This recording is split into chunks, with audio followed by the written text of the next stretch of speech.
create a visual stimulus for them to see them in the first place.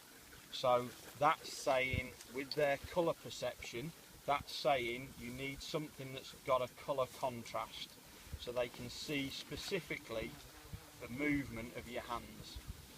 Because you may have a background, you may, like this, you may be only partially visible. So if I'm wanting a dog to run to the right, the dog will see this picture. Get on!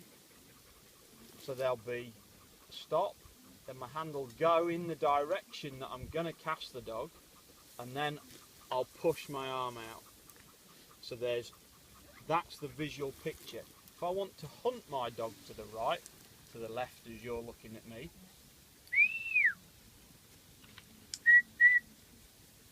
so there's still some movement, so the dog picks up which direction it's going to want to go in next, but the starting command, the command to say start off, becomes a whistle command instead of a voice command, and there's a static hand that the dog should still be able to see because of the colour contrast, so I'm showing it two very different visual pictures. So even if he can't hear my voice or the whistle, he can still see the difference in those two pictures. So all I'm looking, it doesn't mean what I've come up with is right, but all I'm looking for is to create a contrast between the two pictures. Yeah? See how you disadvantaged yourself by ending up down the bank? So you made yourself, just walk down to where you were stood for me a second. Just go down to where you were stood. Keep going. Right. Look on eye level. Where's your head level with on Rayma? Where's it level with? Probably there? Yeah. So you're that much lower. We're all on the skyline. You can see us. You went down there for all the right reasons. When you finished, come back up here. You watch the path of a hare or a fox when it gets to a ditch. They never cross a ditch by going along it and up the other side. You never see a track. If you're tracking a hare or following, you never ever see a path with them crossing an obstacle where it isn't straight over it. For exactly the same reason, it's uncomfortable. If I said to you, run down there at an angle, this leg's too high, isn't it? This leg's too high and that leg drops away. And it's for exactly the same reason that the dog feels it's uncomfortable. So it just takes the path of least resistance, or the path that suits it, which is straight down. So obviously you've got to train them not to do that, to maintain them being accurate on their lines. Undulating ground is always going to cause difficulties for you. At the end of the day, how much effort you put into that depends on how often you come across it. So how often do you come across it? Once this year? Well, maybe 3 times. Yeah, so in other words, not very often. Yeah. And where you go for your tests and your trials, how often do you come across it there? Well, sometimes, but not that often. Yeah. But then there's the problem. Practice it for as often as you're going to use it. Yeah. If you're not going to use it that often, but then obviously if you are, then you know that straight away you're going to have an Achilles heel.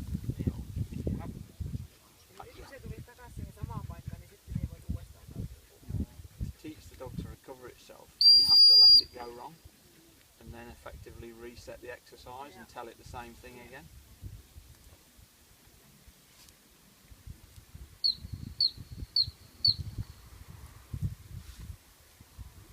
The only difference, how I thought, it's not the only, a major difference about how I get a dog to hunt and how the majority of you are getting your dogs to hunt, is when I get a dog to an area, I always stop it.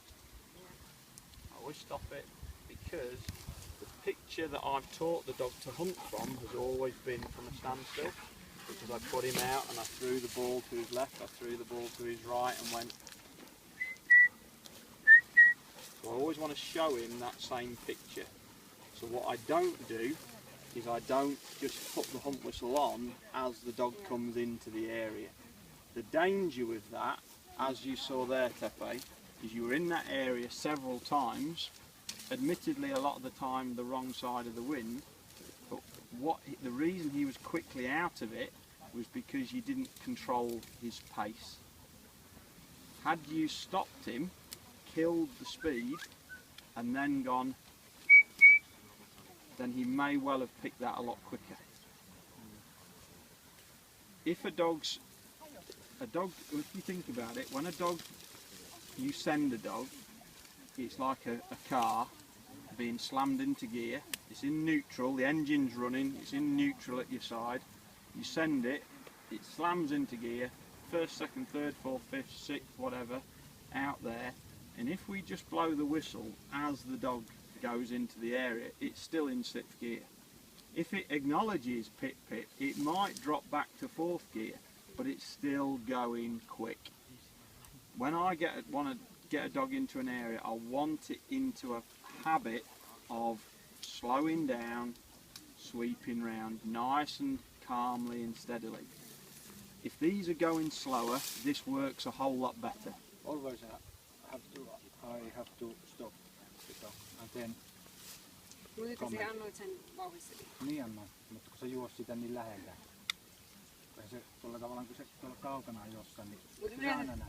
yleensä se ei pysäytä. Joo. Normally he stops and then.